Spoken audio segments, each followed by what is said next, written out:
not standing under their roads. And all the rest of the cobblers don't give a shite.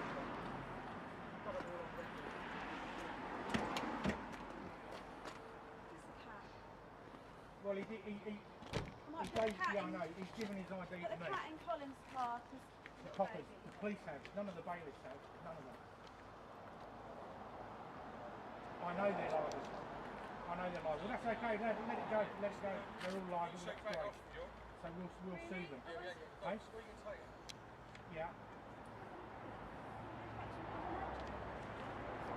Yes, I know the word. Just let me put the cat in there and then I'll... Jay, have you seen any paperwork? Is it signed? No.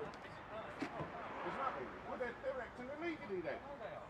You know, That's why they've got little mucks to do it. There's no paperwork. None. There's a bit there from the cop. I told the copper that. Yeah. I told him that. Exactly.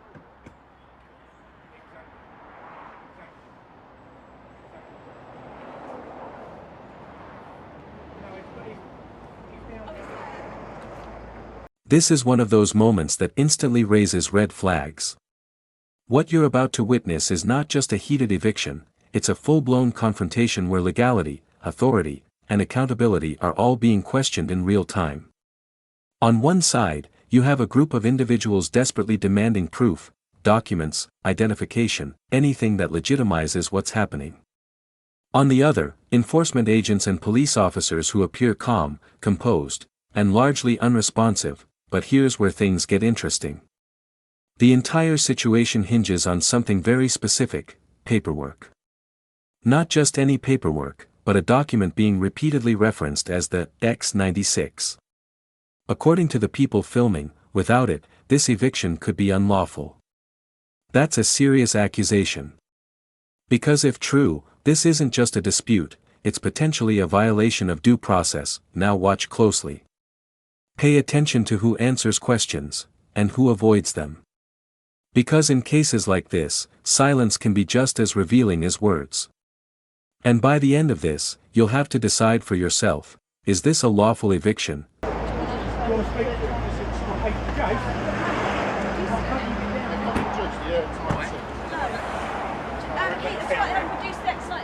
There's no X96, there's no paperwork. There's no X96. They can't bash it into them, can I? Hey? I haven't seen anything. I've seen no warrant, no nothing. Jason, have you seen a warrant? Well, that's what you got there. That's not a warrant. Have you seen anything? Warrant. That's it. That's Nothing. What they did, mate. Okay. Hey, we need the sergeant back, Jace. Oh, sorry. He's Sorry. down, he's down on the gate. Sergeant, have you got a minute, please? Excuse me, mate. PC, can you ask the sergeant to speak to him a second, please? Yes, please. None of them are being themselves. I know they're under orders from the. It's the same old thing that Chrissy did, isn't it? They're under orders from the court manager, I'd say. Right away, you can feel the frustration building. The repeated demand for identification and documentation isn't random, it's strategic. In enforcement situations, legitimacy often comes down to proof. Who are these individuals? What authority are they acting under? And more importantly, can they demonstrate it when challenged? Notice how the speaker keeps emphasizing that no one has shown ID. That's not just emotional, it's an attempt to establish doubt. Because if enforcement agents cannot verify themselves, it weakens the perception of authority, especially in front of witnesses and cameras. But here's the bigger question: are they refusing, or simply choosing not to engage with someone they don't legally have to answer to? That distinction matters. And already, you can see both sides operating from completely different assumptions about what the law requires. Can you just have a chat with this guy, please? Who's that? It's Kevin Mark. He just wants to talk to you about the law. Okay. The legality of this. The legality. Hello, sir. I am, yes. I don't think so, no. You were speaking to the How do you feel about going and nick someone's house? Eh? I don't feel No warrants. No. They don't care, mate. It's not Eh? getting into How do you feel about that? Does that make you feel good, does it? You go home and tell your mum and that you've done a good job. Vile. I think they come out and test You're vile. you, don't they? I've seen you somewhere. I've seen you around somewhere. I know you. Yeah, he was on that. I know him. I've seen him somewhere. Yeah, he was on that. What's his name, wasn't he? He's on dropping out. Drop mate. Right. Did you understand what he was saying? No, because I couldn't hear a word he was saying. Well, what he's saying is, right, this guy does it all the time. Okay. If you guys don't show us next time, Okay. you're all With liable. respect, these guys do it all the time as well.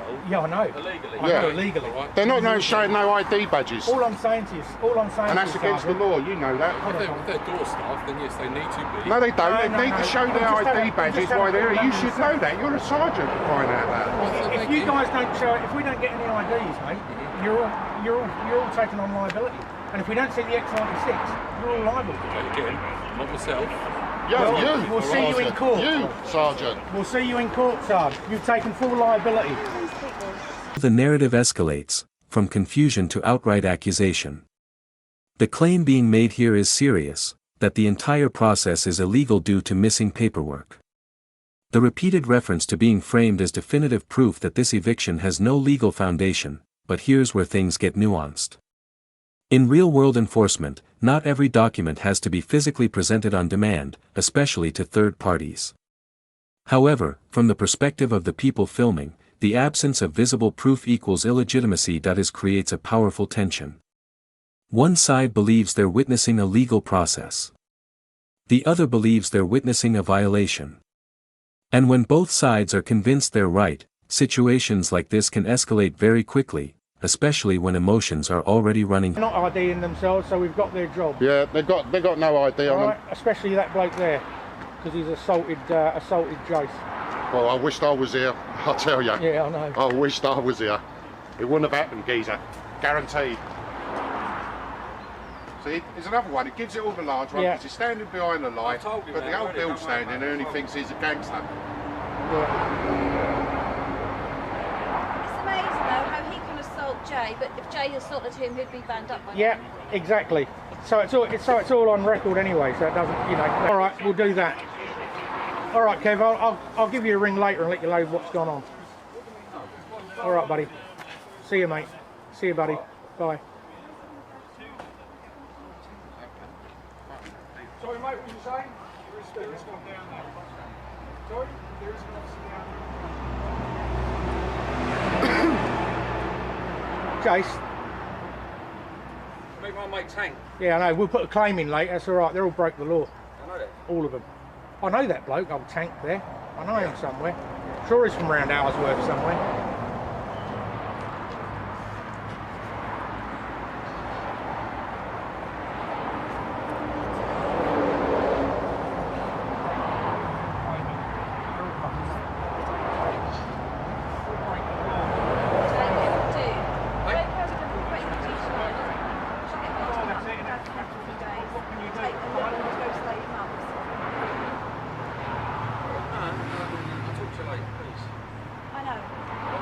I'll talk to you later.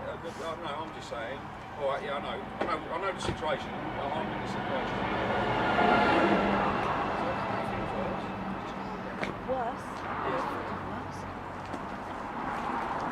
Hey, Joe. Right, so down here. I won't be allowed to come back down this way. What are you doing? It's going to get to me.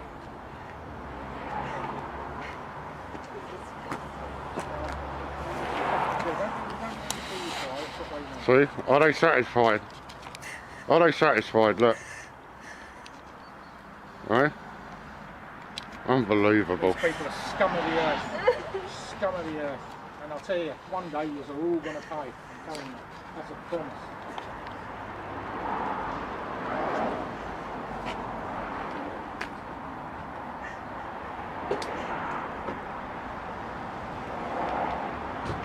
Cut my out with a mate trying to bring all the fucking club down here. But I knew it. You could just get out and fucking control it. So police are assisting, are they? They are assisting, yeah. Police assisted them, did they? Look at that, opening the gates No, to they them. stood to one side. This is where the commentary inside the clip itself starts making legal arguments, and it's important to separate fact from interpretation. The speaker claims that without a specific form, this becomes civil trespass and not a lawful eviction. That's a bold conclusion. Notice what's happening. Legal terminology is being used to strengthen the argument: due process, authorization, trespass. These are powerful words, and they can sound convincing, especially to viewers unfamiliar with enforcement procedures. However, legality isn't determined on the street, it's determined in court. And while the absence of visible documentation might raise questions, it doesn't automatically prove wrongdoing. What we're seeing here is a clash between perceived rights and actual legal thresholds, and those two don't always align. Got a couple of crowd workers. Who are you guys? You what? Well, they've turned all the services off. No electricity, Yeah. water, everything, you know. Another couple of Okay. nice people. Okay. Yeah. Wait.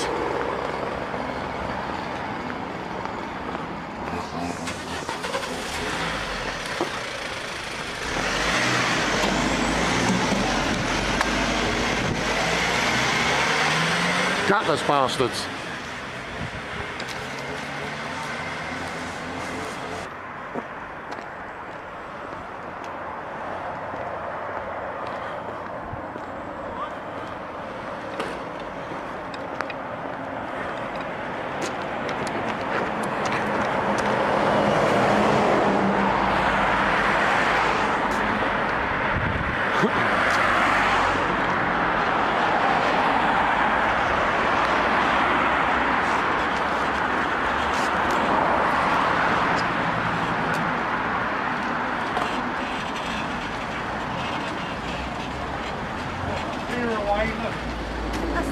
Sorry, excuse me.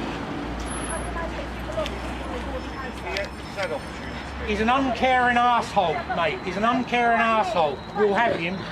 Hey? How do you sleep at night, you creep? Hey?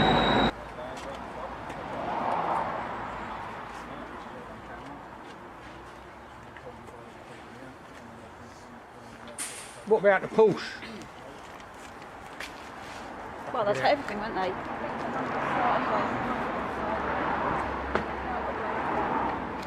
Was this the man in charge, is it? Yeah, Baldy there, yeah.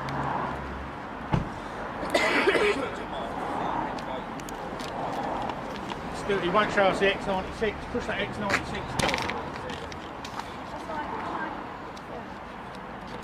Is that Joe? Is that Joe? No, I've asked if I can go in and get my things that don't belong to property, because I'm allowed, should be allowed to go and get my actual personal belongings. So I've asked if I'm allowed to, basically, with Joe's permission.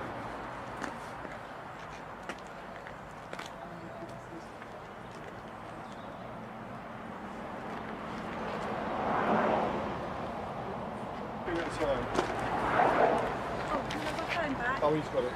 Sorry, what was your name, mate? What's going to do you? Well, you've got to show your ID. Not to you, I haven't. Not to you, I haven't. Yes, you have. I'm his solicitor. I ain't got to talk to anybody. Hey, Jace. Right, I spoke to him and I showed him my ID. Have you? Do you want to come over here and I'll speak to you in a minute? Well, what about all your minions here? None of them have showed us ID. Right? The lady on the phone wasn't happy with anyone going. I said to her, I have to go in a minute because I'm on a job one of these. you've got to tell him to go away until I speak to you. Why have they got to go Well, away? what don't want That's nice and helpful. Well, I'll phone her back then. What did he say? Well, What did he say? oh, then you're not allowed to film. me Who talking said we to aren't? you. Who said we can't said? film? Hey, who are you? 007? Hey? Hey, are you telling you can't film? It's alright, I'll phone him back to make Can this guy be identified? I think we have got his name actually. Have He was we? here before. He come in March, that bloke, yeah. Right condescending prick. Well, it says on those 7 days, so I'll phone him back when I'm Might as well.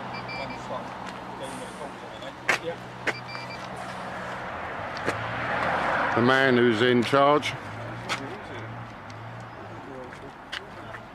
Yeah, 007. Yeah. Vile maggot.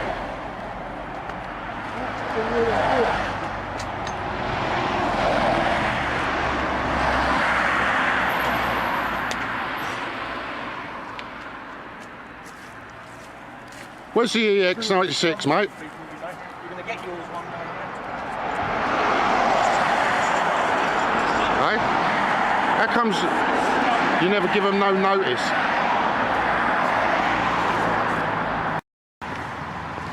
You've done it illegally. You never had no warrants, no nothing to get a gain into his house, and you've been in there. Hey? You're a horrible little man. Do you know that? You're a maggot. You feed on people's misery, don't you? Hey? Don't you? Move into another critical point: identification. The claim is that enforcement agents are violating regulations by refusing to identify themselves. And on the surface, that sounds straightforward. If the law says they must show ID, then not doing so seems like a clear breach, but again, context is everything. Who is requesting the ID? Are they the debtor, the tenant, or simply a bystander filming the event? Because the obligation to identify isn't always absolute, it can depend on who's asking and under what circumstance. What makes this moment